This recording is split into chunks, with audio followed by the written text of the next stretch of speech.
If there is one thing that these recent tensions in South Africa has revealed, it's that African economies are deeply interconnected. South Africa may be the continent's most diversified economy, but its stability is not isolated.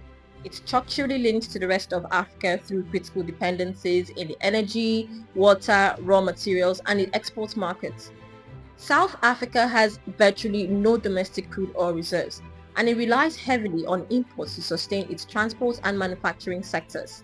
Nigeria remains its primary African supplier of crude petroleum.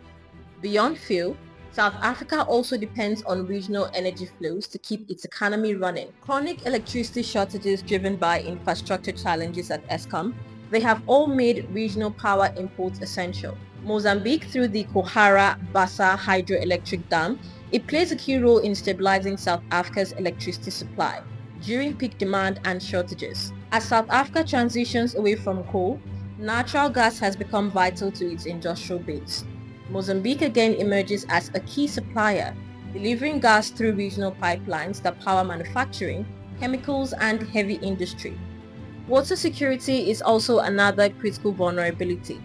Gauteng, which is South Africa's economic hub, it depends heavily on cross-border water systems.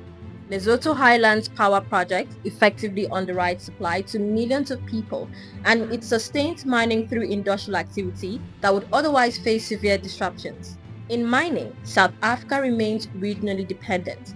Countries like Zimbabwe, Namibia, and Eswatini, they all supply raw materials and ores that feed South Africa's refining and export industries.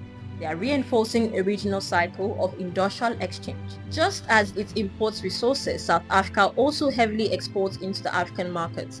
Roughly a quarter of its manufacturing goods, including automotive parts, machinery, apparel, and processed foods, they are all sold across the continent. Countries such as Botswana, Mozambique, Zambia, and Zimbabwe, they all account for a significant share of this demand. Any disruptions to these markets would directly affect South African jobs and production capacity. At the very same time, the rest of the African continent also depends on South Africa. It provides industrial machinery, vehicles, retail supply chains, telecommunications infrastructure, and financial services. We see companies like MTN, Standard Bank, ShopRite, and MultiChoice. They all form critical backbones of commerce, connectivity, and daily life across African economies. This is the paradox of the current moment. Political and social tensions can quickly spill into economic risk because both South Africa and its neighbors are structurally interdependent. A disruption in one direction can trigger consequences across the entire region, from energy shortages to trade shocks and job losses. As the June 30th tensions unfold, the broader question here is not really about migration or security. It's more about how African states can manage a shared economic ecosystem that no country can sustain alone. I'd like to hear your thoughts on this. How do you think African states should balance sovereignty with economic interdependence in light of the recent developments that have been going on?